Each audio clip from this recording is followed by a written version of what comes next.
I want us to listen to some remarks made by Waiguru, for they are going to inform the basis of our analysis right now. This country had reached a place where it was almost breaking because of centralization of power.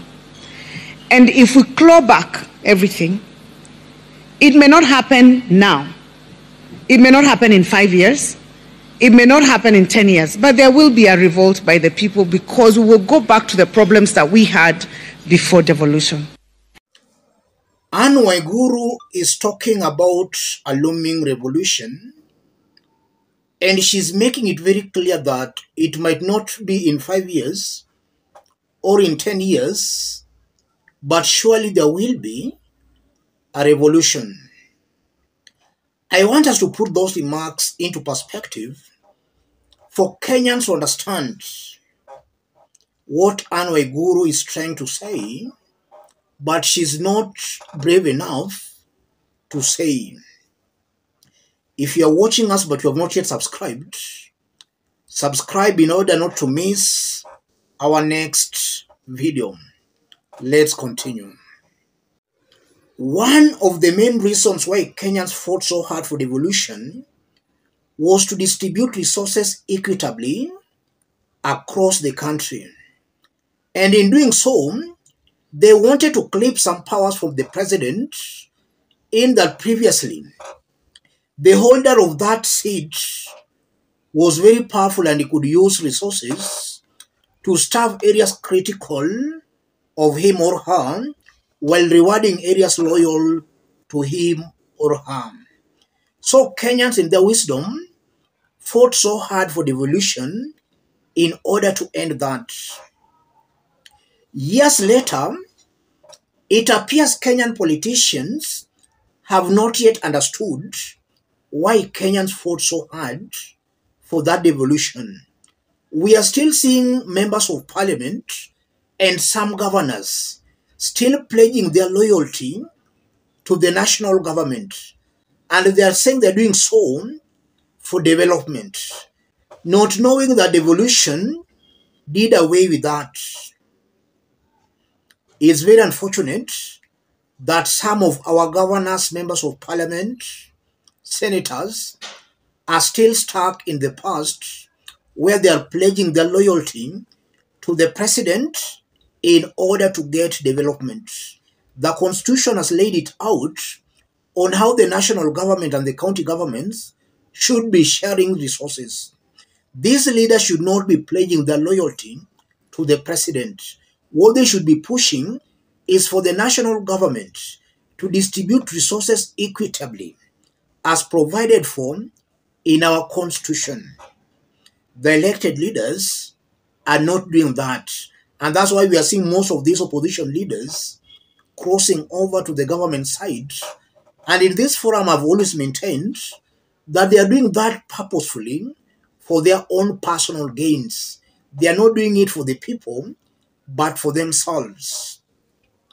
And now back to the remarks by Waiguru. It's clear Waiguru is clearly targeting William Ruto. Her message is meant clearly for Ruto, only that she's not brave enough to hit the nail on the head. She's trying to beat about the bush.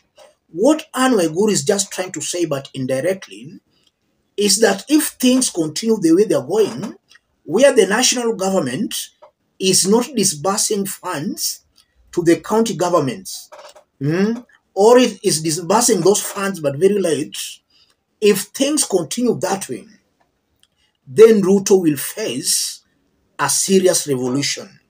That's what Waiguru is trying to say, but indirectly. She's not brave enough to speak truth to power. And the remarks by Waiguru goes on to confirm that it's actually true William Ruto and his Kenya Kwanza government are planning to kill devolution.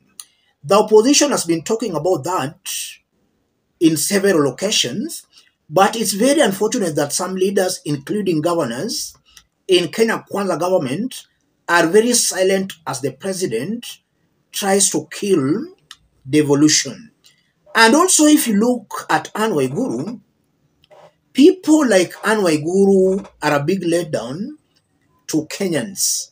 The reason being, as other progressive Kenyans are pushing the government to deliver, to actually rule as per the dictates of the law, the likes of Waiguru, they are very good when it comes to holding press briefs, but when push comes to a shove, they always go back to their cocoons and they start supporting the same government they are trying to attack, but indirectly.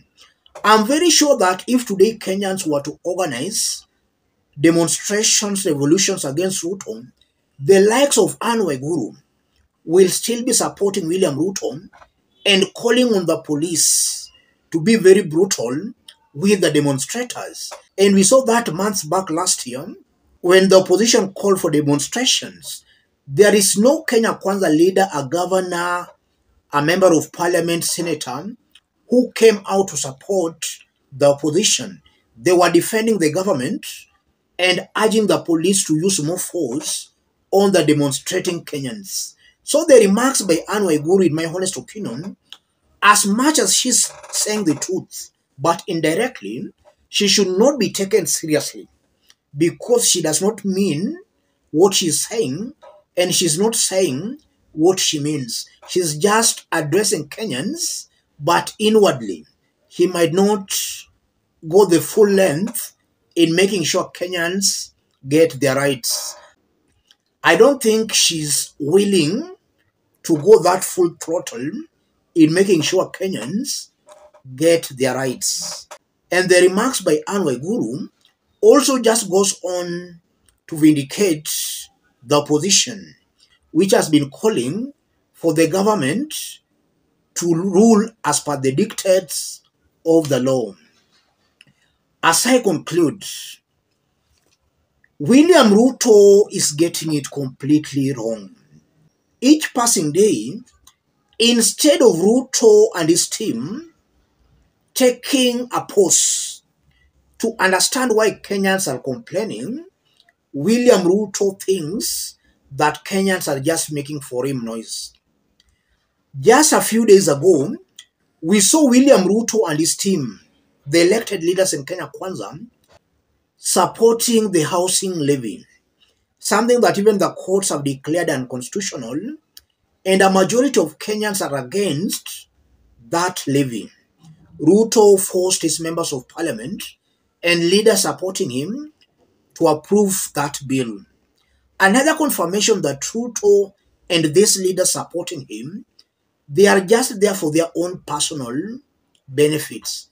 They are not serving the interests of Kenyans. Let me stop it there, ladies and gentlemen.